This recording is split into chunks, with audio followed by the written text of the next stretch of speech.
Eto, mga kababayan ko.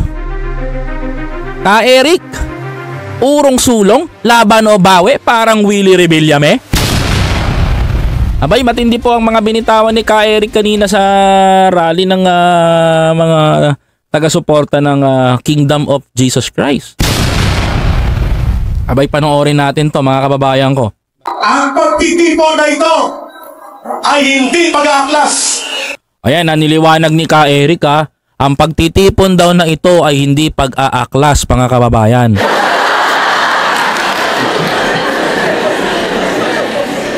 Si Ka Eric, ang sabi niya, ang pagtitipon daw na ito ay hindi pag-aaklas. Eh sabi nga ni Roque, mga kababayan ko itong pagtitipon daw ninyo ay papatalsikin nga daw yung administrasyon ni Pangulo. Patatalsikin daw si PBBM.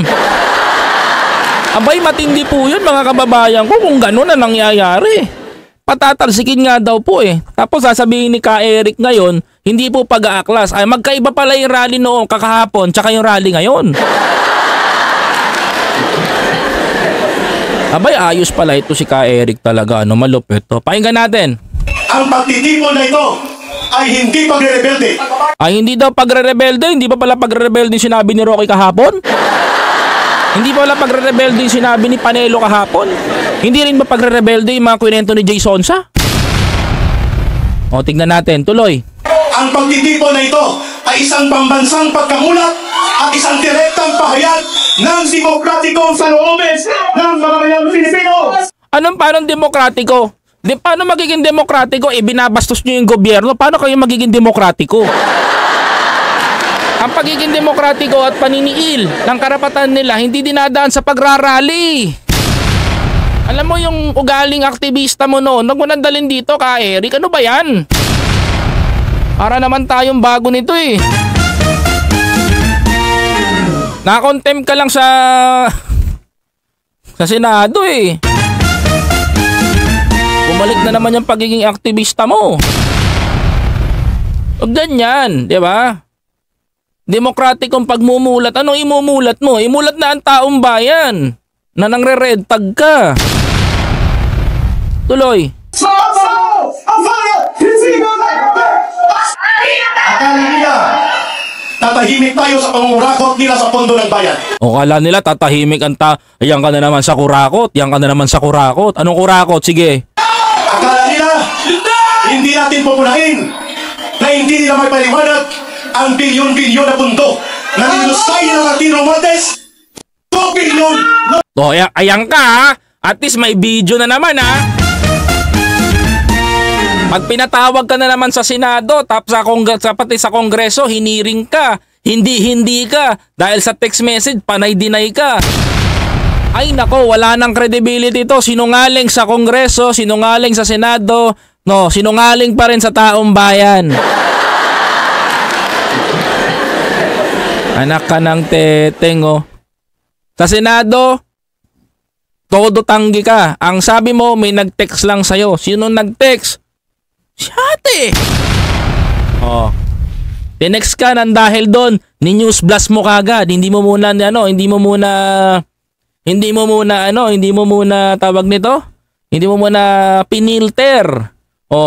Ngayon, bakit SMA na yan na pag-initan nang dahil sa inyo? Bakit? Kasi hindi kayo nagpipilter ng salita.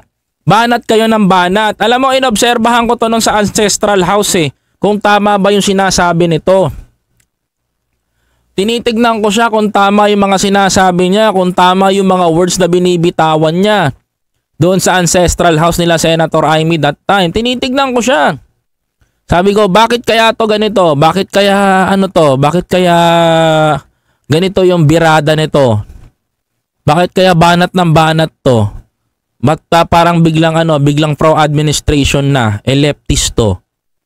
Mga kababayan ko. Kasi mahirap mag-adjust lalong-lalo na tapos nagsama pa ng mga kadre. Nagulat ako doon. Diba? Tingnan nyo, kaya naman pala, tingnan nyo, tapos naging anchor ng SMNI ngayon. Laban kasama ang bayan with Yusek Badoy. Ang nangyari mga kababayan ko, ang ending sa kanya, hindi siya nagpipiltered kasi Pero kung nagpipiltered to si Ka Eric ng mga balita, bago niya ibinalita, naghahanap muna siya ng right resources, tinitimbang niya muna. ay maganda mga kababayan ko yung laban ng bayan. Tapos yung pagre-red tag niya dapat nasa tama. Maganda yon mga kababayan ko. Sabi ko nga sa inyo, hindi ako against sa red tagging pero dapat nasa tama. 'Di ba? Nasa tama. Kaya ang problema mga kababayan ko, medyo na sobran to si Ka Eric eh. Kasi dun sa SMNI, naging ano niya na eh, naging palatuntunan niya na, naging black time niya na yung nangre-red tag siya eh. Tuwan-tuwa siya pag nangre-red tag siya eh. Alam ko Ka Eric ang reason mo, parehas tayo na gusto nating wakasan yung paghahari at pagre-recruit ng mga kabataan sa bundok. Kasama nyo kami dyan eh. Kaisa nyo kami dyan. Pero, tanda mo, ang pagre-red tag naman, mga kababayan ko, ilagay mo sa tama. Eh, ang problema sa'yo, nire-red tag mo, wala ka na sa lugar. Biruin mo, pinakinggan lang ni Martin Romualdez yung mga Makabayan Black. Nagalit ka.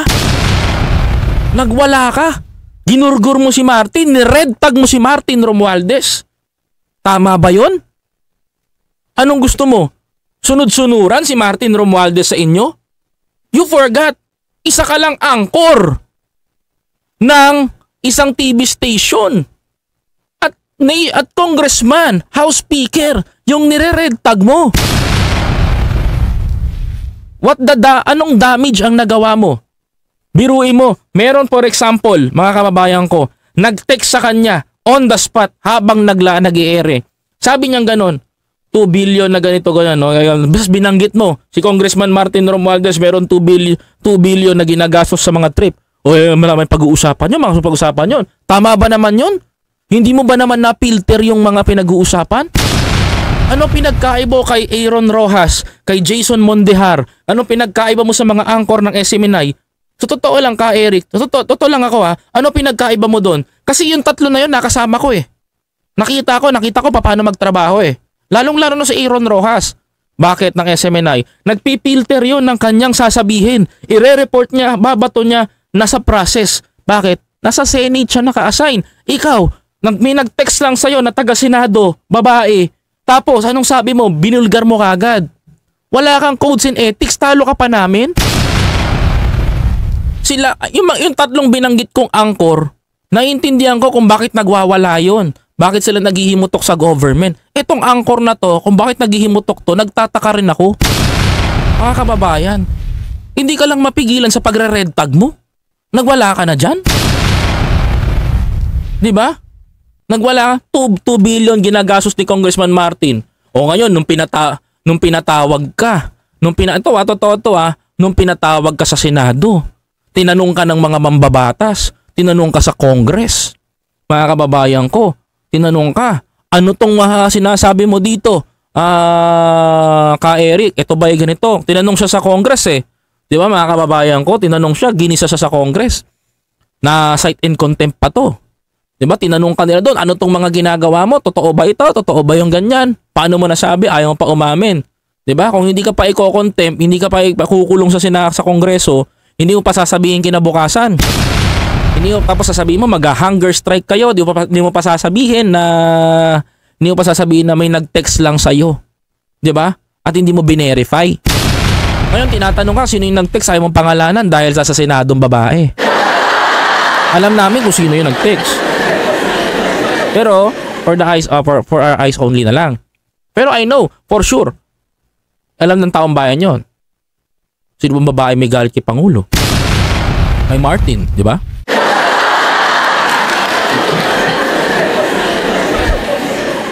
Imaginein mo, nagchismisan na nga lang kayo sa telepono, binulgar mo pa on air, di ba? Dapat hindi ganon, pipilter mo. Kasi kaya sabi ko, kukumpara mo sa SMNI anchor, Jason Mondehar, Aaron Rojas, MJ Mondehar, Aaron Rojas, Jason Rubric, kung ihahalin tulad mo si Ka Eric doon, mas may class yung mga binanggit kong tatlong host eh. Unlike dito eh. Ito basura, balahura. Re-red tagin mo yung tao. Natural. Papangit ang imahe nun. Tama, di ba? Okay lang kung i-red tag mo yung talagang mga CPP, NPA, NDF, yung mga talagang nag-i-recruit. Yung lang i-red tag mo, tama yun. Pinapalakpakan kita doon. Pero magre-red tag ka ng isang congressman na wala namang kinalaman dahil kinausap lang at nakipag-communicate sa Makabayan Black, NPA na kagad para sa'yo.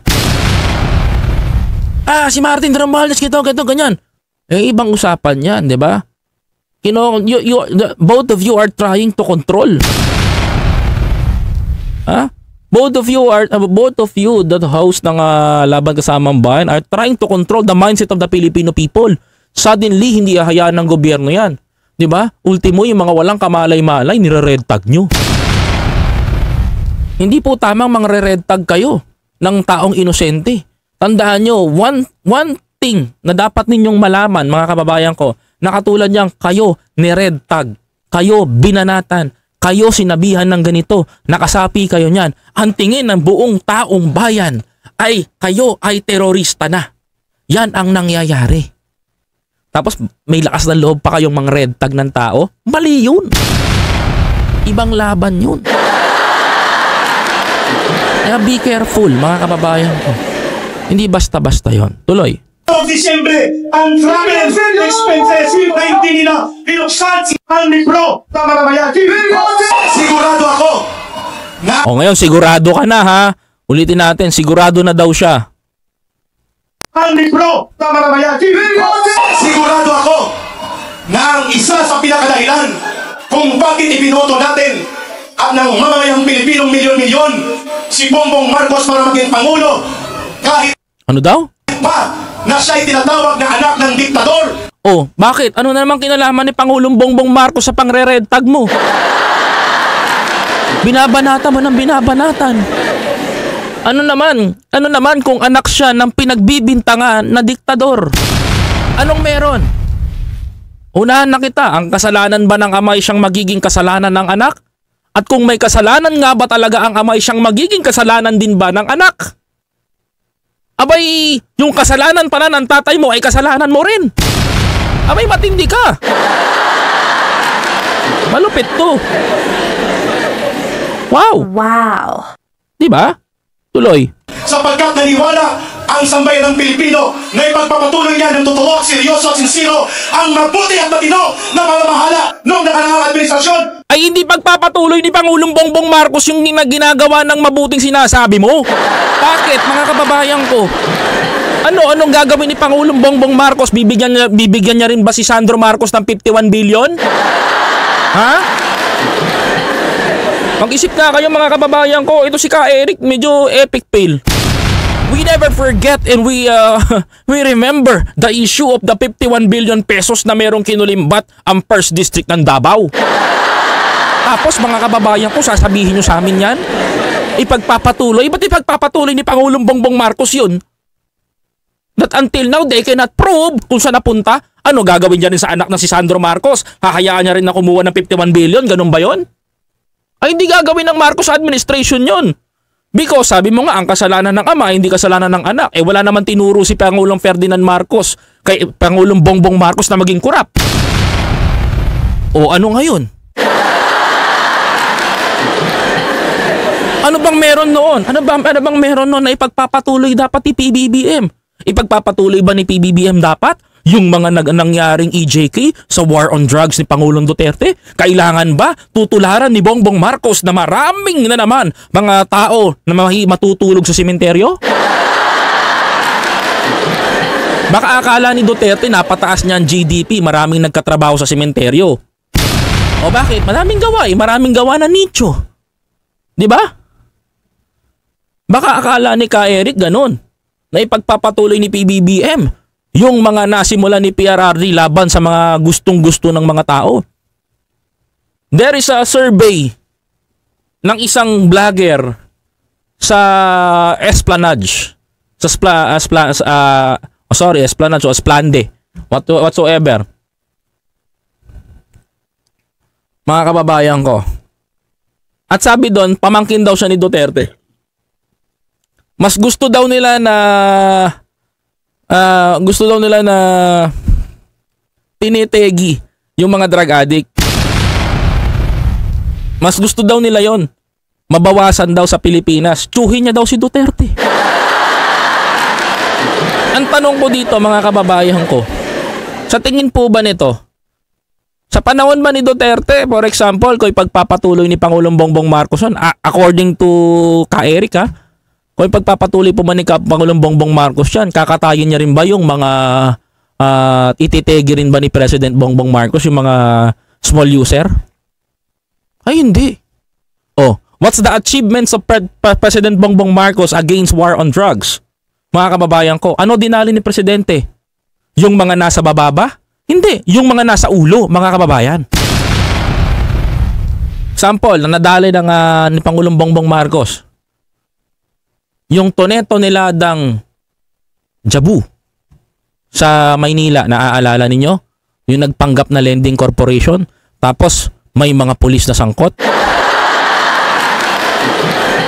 Oh. Naaalala nyo yan? Mga big time ang dinali niya. Hindi niya kailangan parusahan yung mga maliliit. Kasi kung parurusahan ni Pangulong Bongbong Marcos yung mga maliliit, marami talaga. Magkukontinuous yung mga mauubos tayo sa Pilipinas. Diba? Oh, remember, Mayo. Diba? Oh, mga kababayan ko, naaalala nyo yan. Diba? Punta ka dito sa Davao, baka mapudpod ang gulong sa sasakyan mo sa dami ng haba ng kaisda. Kulang pa nga ang 51 billion na hinahanap mo. Di ba? Mga kababayan ko, imagine that. Ang daming mga position, ang daming na naghahanap ng katanungan dyan. Pinagpatuloy ba ni Pangulong Bongbong Marcos? Pinagpatuloy niya. Kaso, iba yung version niya. Big time version, hindi yung small time version. That's the biggest difference between PRRD. Anong pinagpatuloy ni Pangulong Bongbong Marcos? Yung mga nabinbin na mga proyekto ni PRRD o yung Davao, yung Tagum to Davao City bridge. O baka hindi nyo alam yan. Ongoing yan. Diba? Hindi na kailangan magbangka o magbarko ng mga taga Davao papuntang Samal Island. Ngayon mga kababayan ko, meron na tayong bridge. Ano pang pinagpatuloy ni Pangulong Bongbong Marcos? Yung mga proyekto niya na bininbin niya na naiwan na nakabudget. Binadgetan ni PBBM. Tinuloy. Kasalanan pa rin ba ng Marcos administration yon? Kaya nga napakasinungaling ni Ka-Eric dito sa part na to eh. Totoo lang. Dinidemoralize mo lang. Sorry Sorry for my words. Please pardon me, Ka-Eric. Dinidemonyo mo yung mga miyembro nyo na magalit sa gobyerno, which is wrong. Tuloy. Kaya siya binoto ng mamamayang Pilipino.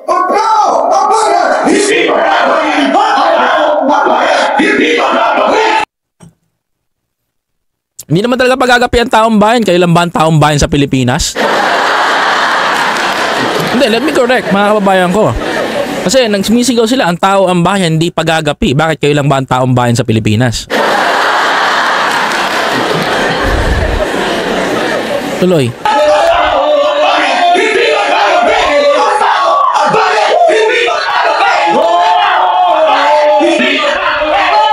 Overwhelming ka na niyan. Tuloy. Ang layong balik ng pagkawala ng takot ng mga kriminal at sindikato ang pamamayagpag ng mga infiltrators ng komunistang grupong CPP, NPA, NDF.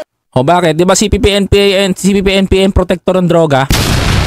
Sinabi ni Duterte yan eh.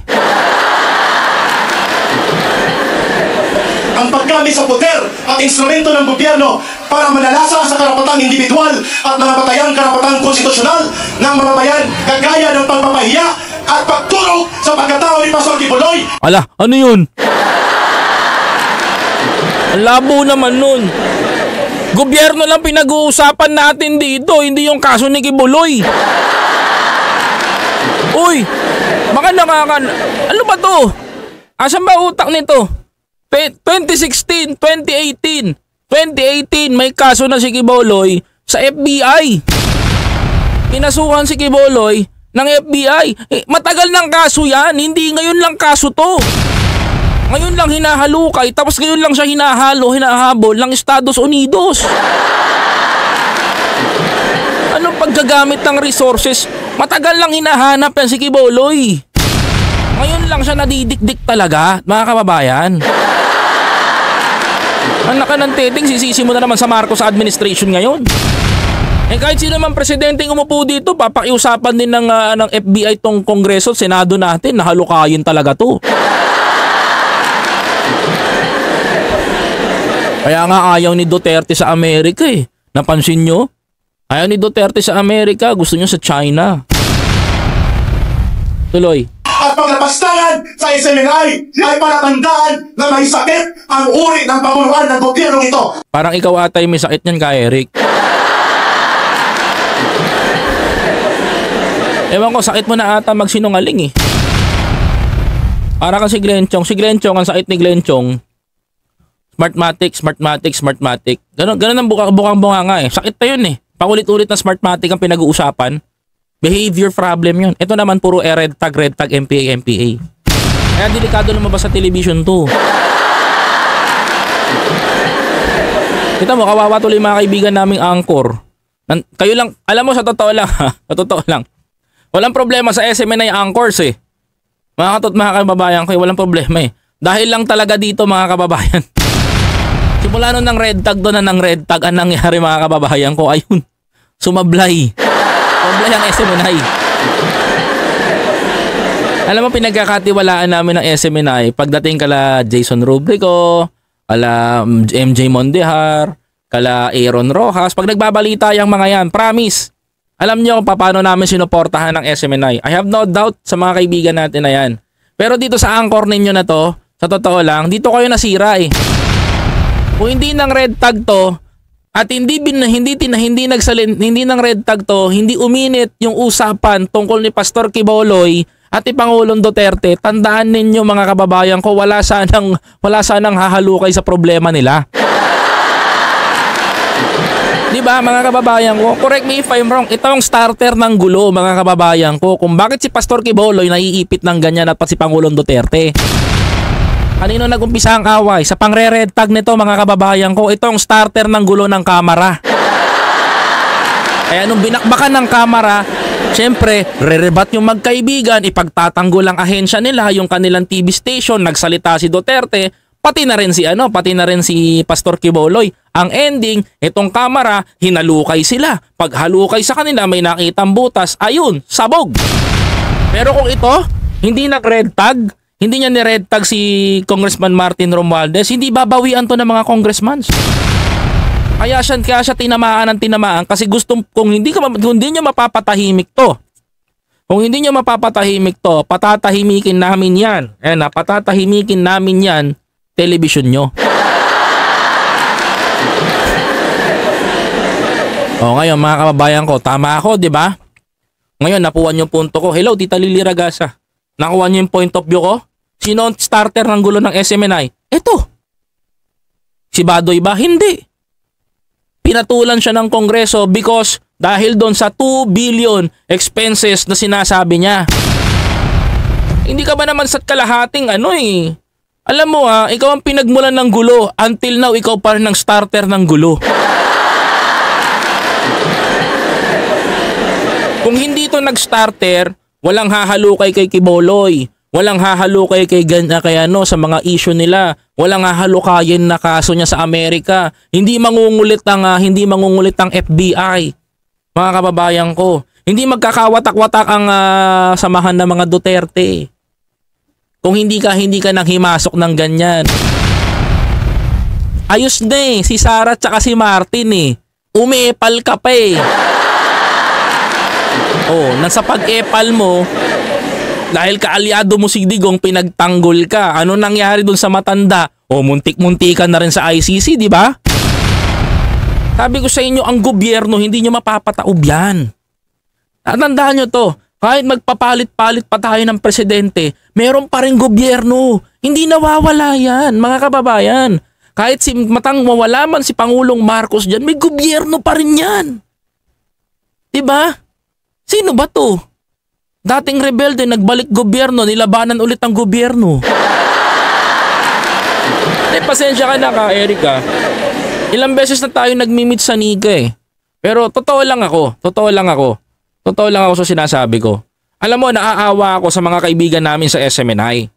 Kasi malapit sa amin yun So totoo lang. Totoo to Hindi ko gustong idebang si Jason Rubrico kanina Pero Sobre. Diba?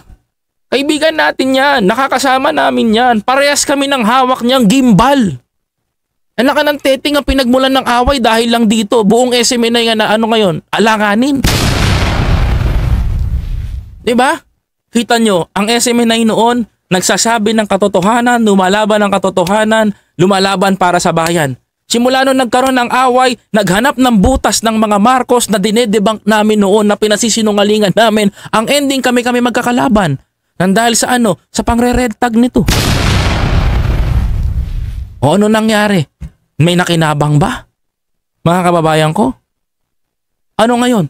Tawa ngayon ng tawa mga taga-suporta ng ABS-CBN. Dati yung sila pinasasara. Nang dahil sa stop. Ano mga kababayan ko? Nang dahil sa gano'n, ano nangyari? Diba? Dati gano'n, may binabalita pa natin. Ngayon ang nangyayari ngayon mga kababayan ko, kayo ang pinasasara, kayo ngayon ang nag-iingay, kayo ngayon ang may pinakamalaking problema. Ngayon, tawa ngayon ng tawa si Vice Ganda niya. Noon kami pasasara, ba't ngayon tumigil ang SMNI? O, di ba? Karma is digital. Mga kababayan ko. Kaya, I just want to say, mga kababayan, hindi lahat ng pagkakataon. Okay? Hindi lahat. Be careful. Kung ano mga sinasabi nyo, babalik sa inyo yan. Mga kababayan ko. Nalulungkot ako because kaibigan natin yung mga ibang host dun. Kaibigan natin yung mga reporter dun, mga cameraman, drone operator. Kasi bakit? Nagkaroon kami ng mga banding na mga yan, Luzon, Visayas, Mindanao. Nasasaktan lang ako nang dahil lang sa tao na to, itong starter ng gulo. Ang lahat ng yan. Ang laki mong sablay ka, Eric. Sorry to say. Hindi ko gustong upakan yung mga o banatan yung mga ano na yan. Dinibang ko lang. Pero ito, sablay ka, Eric. Ikaw gumawa ng gulo, ang laki-laking gulong ginawa mo. Imbis namin katuwang kami, imbis namin kasama kami ditong media na maaasahan namin, masusumbungan namin. Wala, ngayon, bakit? Nang dahil sa pakikialam mo, sa pangre-red tag mo, dyan sa kabaliwan mo, ano nangyari? Diba? O, pati buong SMNI, napasara. Red tag pamor.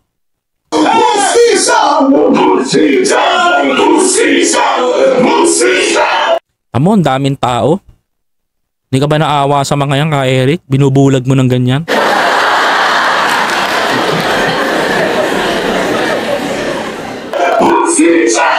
Ang ating asawa at mga anak, at habang siya'y nababahala at naliligalig ang aking pinakamamahal na asawa, habang ako yung sa entablado, dahil pwede akong mamatay, patayin o ikulong, at walang katiyakang makakabalik pa kung muli sa kanila, ang sabi ko sa wala aming pake. Kanya, ito ang tamang dapat gawin, at kung hindi natin gagawin ito, lalalim at lalawak ang problema ng panumbalik ng isang inulit at bulok. Inutil at bulok na gobyerno.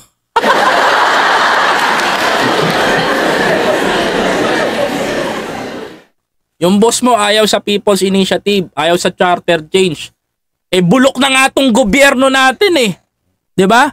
Bakit nagiging bulok at tawag nitong mga to sa gobyerno natin? Tanungin ko nga 'Di ba? Bakit bulok ang tawag nyo sa gobyerno natin? You know what's the reason kung bakit bulok ang tawag ng mga to, mga kababayan ko? Because they know the truth. Bulok yung constitution natin, kaya bulok ang gobyerno, tawag ang tawag nila. O ngayon, pinapaltan ni Pangulong Bongbong Marcos ang constitution natin para hindi tayo maging bulok. Because ayaw humanay ni Pangulong Bongbong Marcos, ayaw niyang dalin yung for example, there is may malawak na karagatan at meron 200. 200, isang pakaliwa, isang pakanan, mga kababayan ko. Yung pakanan papunta sa tuwid na daan.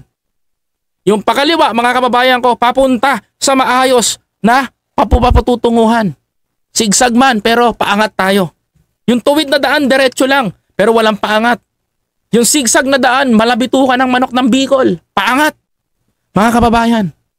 Ayaw dalhin ni Pangulong Bongbong Marcos dun sa tuwid na daan kasi yung tuwid na daan na yon, mga kababayan ko, ay walang pag-unlad. Walang pagbabago. Puro pahirap, pagpapayaman sa mga mayayaman. Yun ang nakikita ni Pangulong Bongbong Marcos habang pinapatakbo niya isang barko. At nakikita ni Pangulong Bongbong Marcos sa kaliwa ang isang maayos na daan.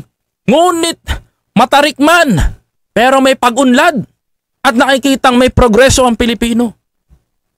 Ang ibig ko lang sabihin sa aking analogy, mga kababayan ko, hindi bibit-bitin ni Pangulong Bongbong Marcos ang taong bayan. Saan? Sa pali at bulok na sistema ng 1987's Constitution.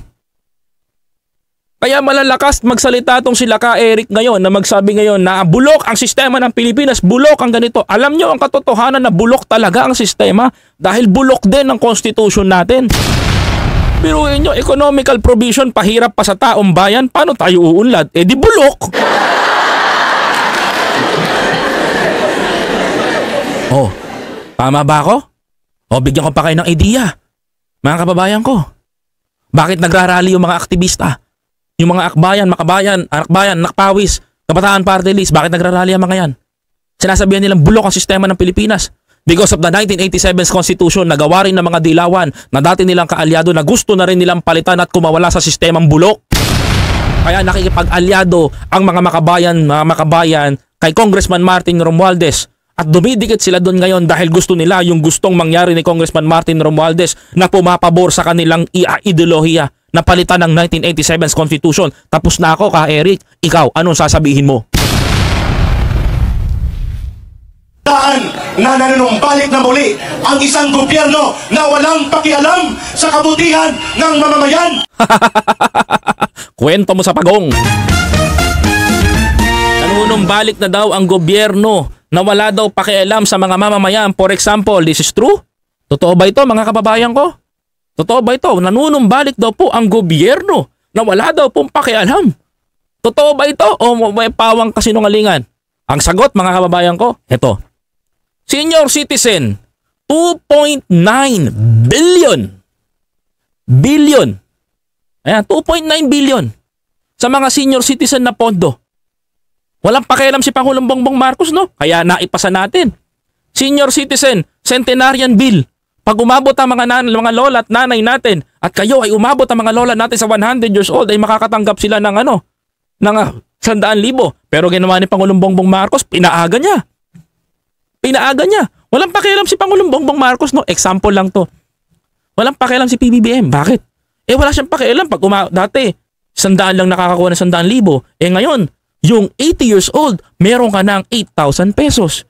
Yung 90 years old, meron ka ng 10,000 pesos monthly.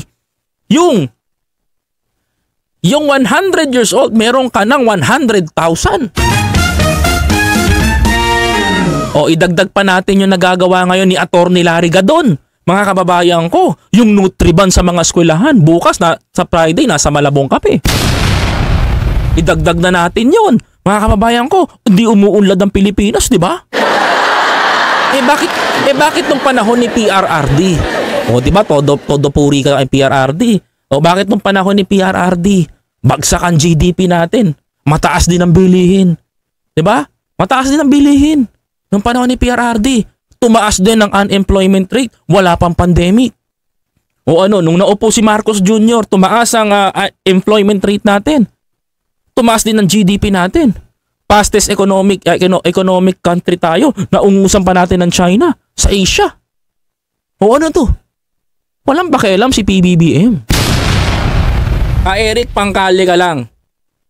Pangkali ka lang. Kahit magtapat tayong dalawa, ang knowledge mo pang aktivista, pag pinagtapat pa tayong dalawa, mas matalino pa ako sa pag pinag-usapan natin yung mabigat na problema ng bayan. Hindi ako mananalo sa'yo sa pagiging aktivista. Parehas lang tayo naging aktivista eh. Ako nga lang, nasa maralitang uring Pilipino. Ikaw nasa high ranking dahil isa kang kadre. Diba? Kung pagtatabihin tayo, mas lamang ka sa kaalaman sa akin sa pagiging aktivista. Pero sa akin, kung pagtatabihin tayong dalawa, kung problema ng taong bayan ang pag-uusapan natin dalawa, mas lamang ako sa'yo kasi nakikita ko sila. Ikaw, nagtatago ka lang dyan sa kondo mo. Oh, Gulat ka, alam ko yung condo mo sa Cubao.